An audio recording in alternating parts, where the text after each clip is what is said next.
All right, so today we're taking a deep dive into something that affects a lot of us, hip injuries. Yep. And, you might think this is only for like serious athletes or something, but you'd be surprised how often hip problems crop up, even for, us regular folks. Right. So we're going to be digging into Chapter B from a medical textbook all about sports injuries, especially in aging athletes. Okay. And I know some of you might be thinking, well, I'm not exactly an aging athlete, so why should I care? You're right. But stick with us because, trust me, this stuff is relevant to everyone, especially if you want to avoid going under the knife. Yeah, absolutely. Like who wants surgery, right? Nobody. So we're going to be focusing on how to manage that hip pain without resorting to surgery. That's right. And it's important to keep in mind that as we get older, even little aches and pains can be early signs of something more serious developing in our hips. So it's like those, those little twinges you get, like, did I sleep funny, or is this something I need to worry about? Exactly. And when this textbook refers to the athlete's hip, it's really focusing on master athletes, those folks who are still out there competing even as they get older. Oh, wow. Think about all the demands on their bodies. They need strength, flexibility, full range of motion, and all those things can put them at risk for hip injuries. Yeah, that makes sense. You're more likely to see those acute traumatic hip injuries in younger athletes, things like dislocations. But as we age, those chronic overuse injuries start to become more common. Interesting. So it's crucial to understand how to manage these conditions before they become major problems. Right, because nobody wants to end up sidelined, right? Exactly. Prevention is key. So let's talk about some of these conditions the textbook dives into. And one that always sounds kind of scary to me is adhesive capsulitis or frozen hip. Oh, yeah. What exactly is going on there when that happens? So picture the capsule that surrounds your hip joint, right?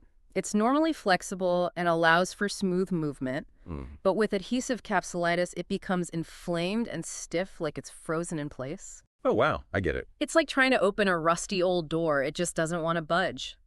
Yikes. And that's what happens. You get this painful decrease in your range of motion, both active and passive. Meaning what exactly? So it's painful both when you try to move your hip yourself and when someone else tries to move it for you. Oh, so it's like stuck. Basically, and it can really impact your daily life. Simple things like getting dressed or walking become incredibly difficult. So what's the key to dealing with this frozen hip situation? Early intervention is key. The sooner you address it, the better your chances of avoiding long-term problems. So if you start feeling that stiffness or that nagging pain that just won't quit, you shouldn't just ignore it. Right, exactly. You need to get it checked out. Got it. And, another common culprit behind hip pain is greater trochanteric bursitis. Bursitis, huh? I always thought that was just a fancy way of saying you have a tight muscle. Well, it does involve pain around the buttock and outer hip, but it's a bit more than just muscle tightness. Okay, so tell me more. So you have these little fluid-filled sacs called bursa that cushion the bones, tendons, and muscles around your joints. Bursi. Think of them like tiny jelly donuts, providing extra padding to prevent friction. Okay, I can picture that. So with greater trochanteric bursitis, the bursa that sits over the bony point of your hip bone gets inflamed. So it's like that bursa is getting all irritated. Yeah, and that causes pain that can even radiate down your leg. Oh, wow. It's not always just from overuse either. Trauma to the hip, like a direct hit or a fall, can also do it. Oh, I see. And even conditions like osteoarthritis can contribute to greater trochanteric bursitis. Oh, that's interesting. So it's not always as straightforward as just resting and waiting for it to go away. Nope. While rest and ice can definitely help with the initial inflammation, physical therapy often plays a big role in addressing the underlying causes and restoring proper movement. I was going to say, it's probably more complicated than just popping a pain reliever. It can be, but of course, over-the-counter pain relievers can be helpful for managing the pain. Makes sense. So what about pyriformis syndrome? I've heard people complain about that one, too. Yeah, that's a common one, especially for people who sit for long periods. And isn't that connected to sciatica somehow? You're right about that. It all comes down to the pyriformis muscle, which runs through your buttock and happens to sit right next to the sciatic nerve. Oh, so it's like right there. Yep. When that muscle gets tight or spasms, it can press on the sciatic nerve. Putting pressure on it. Exactly. And that can lead to pain tingling or numbness that shoots down your leg, classic sciatica. So the nerve itself isn't the problem. It's this other muscle messing with it. You got it. And here's the tricky part. Sciatica can have a bunch of different causes. Like what else? Well, it could be a herniated disc in your spine or even something else entirely. So you really need to figure out the root cause to treat it properly. Exactly. If you just treat the symptoms without addressing the underlying problem, the pain is likely to come back. That makes sense. Yeah. All right, so we've covered a few of the common conditions that can cause hip pain. Yeah, and we've talked about how important it is to get a proper diagnosis so you can target the right treatment. Right, because it's not a one-size-fits-all approach. Definitely not.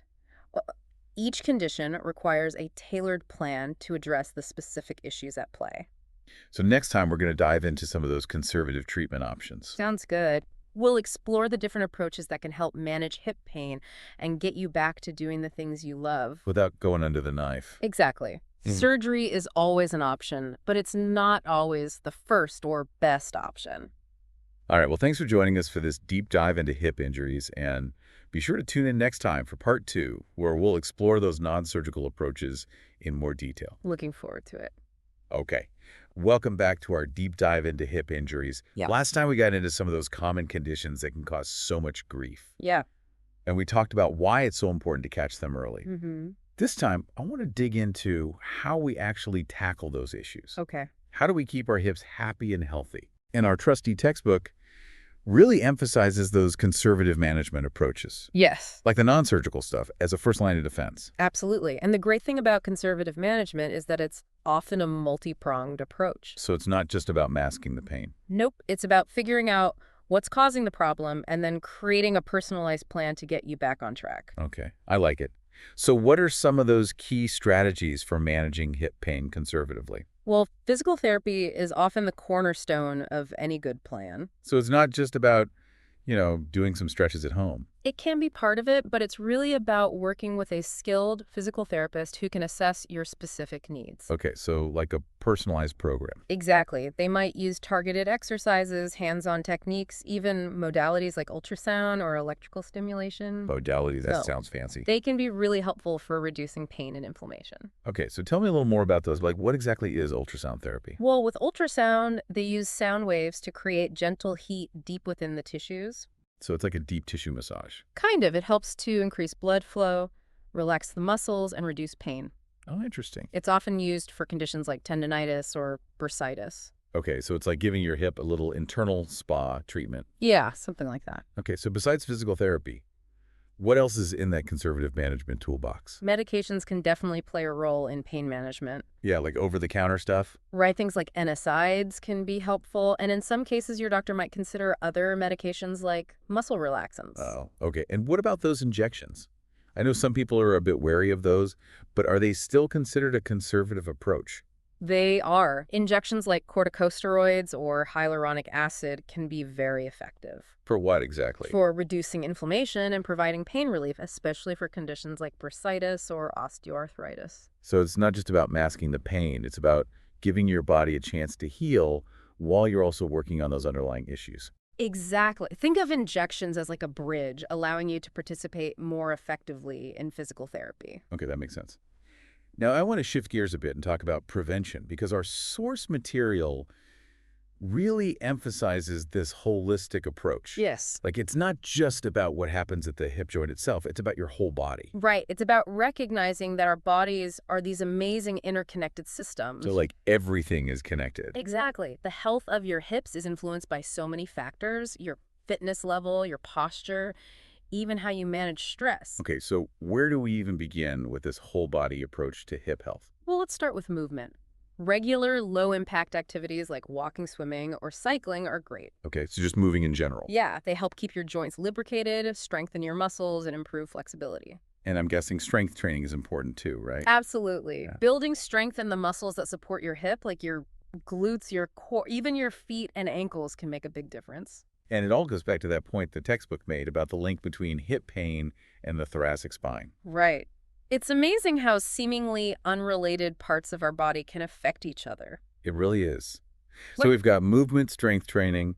What else should we add to our hip health checklist? Don't underestimate the power of good posture and body mechanics. Like how we sit and stand. Exactly. Pay attention to those everyday habits. Bend at the knees when you lift heavy objects. Be mindful of how you sit at your desk. Okay, I can see how those little things could add up over time. And of course, maintaining a healthy weight is important too, because excess weight puts extra stress on your joints. Yeah, that makes sense. Now let's talk about recovery. Okay. What if someone has gone through conservative management for a hip injury and they're on the road to recovery? Well, the first thing I would say is be patient. Healing takes time, and it's important to listen to your body. Don't push it too hard. Right, you don't want to risk re-injuring yourself. So it's about working with your physical therapist to find that balance between challenging yourself and respecting your body's limits. Exactly. They'll guide you through the process, help you reintroduce activities gradually, and make sure you're moving correctly. And what about nutrition? Does that play a role in recovery? Definitely. A balanced diet that's rich in anti-inflammatory foods can really support healing. So it's about nourishing your body from the inside out. Precisely. And staying hydrated is super important too. Water helps to keep your joints lubricated. So it's like your body's internal WD-40. I like that analogy. It's amazing how all these different elements, movement strength, body mechanics, nutrition, hydration, all weave together to create this holistic approach to hip health. It really is. And the best part is these principles are beneficial for everyone. So whether you're dealing with hip pain right now or you just want to prevent problems in the future, this stuff is important. Absolutely. It's all about taking a proactive approach to your health and well-being. Okay, so before we wrap up this part, I want to leave our listeners with a little challenge. Think about one thing you can do today to prioritize your hip health. Maybe it's trying a new strength training exercise or just being more mindful of your posture.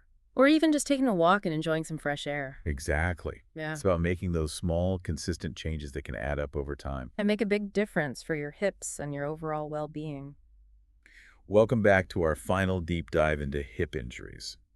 We've come a long way, from understanding those aches and pains to exploring all the conservative treatment options. But I think the big question on everyone's mind is what happens when those non-surgical approaches just don't cut it? That's a really good point. While conservative management is often very effective, there are times when surgery becomes necessary to address those more serious hip issues. Like, I think a lot of people view surgery as a last resort. Yeah. Something they want to avoid, if at all possible. Absolutely. And it makes sense. Surgery always carries some level of risk. And there's a recovery process involved. So it's really important to have a thorough conversation with your orthopedic surgeon, weigh the potential benefits against the risks, and make sure you understand what to expect. Okay, so let's say someone has tried all those conservative options we talked about. Okay. Physical therapy, medications, injections, and they're still struggling with pain. Yeah. And limited mobility. What are some of the surgical procedures that might be considered? One of the most common procedures, especially for younger active individuals, is hip arthroscopy. Arthroscopy. It's a minimally invasive technique where they make tiny incisions and insert a small camera. Oh, wow. And specialized instruments to address problems inside the hip joint. So it's not as invasive as a full-on hip replacement. Exactly. Hip arthroscopy is often used to repair things like labral tears. Labral tears. That's the ring of cartilage that helps stabilize the hip socket. Got it. Or to smooth out damaged cartilage. It can also be used to address impingement where the bones of the hip are rubbing against each other abnormally. Oh, I see. So it sounds like a relatively quick recovery compared to a major surgery. Yeah, recovery time varies depending on the specific procedure, but hip arthroscopy generally allows for a quicker return to activity compared to more invasive surgeries. Okay, that makes sense.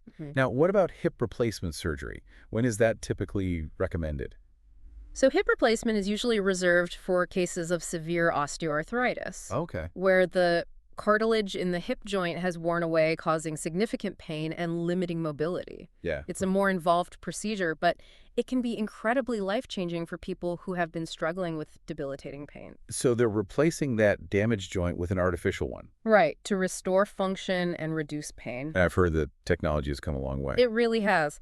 Hip replacements are more durable and longer lasting than ever before. Wow. And the surgical techniques have become more refined, so recovery times are faster and there's less post-operative pain. That's good to hear. Yeah.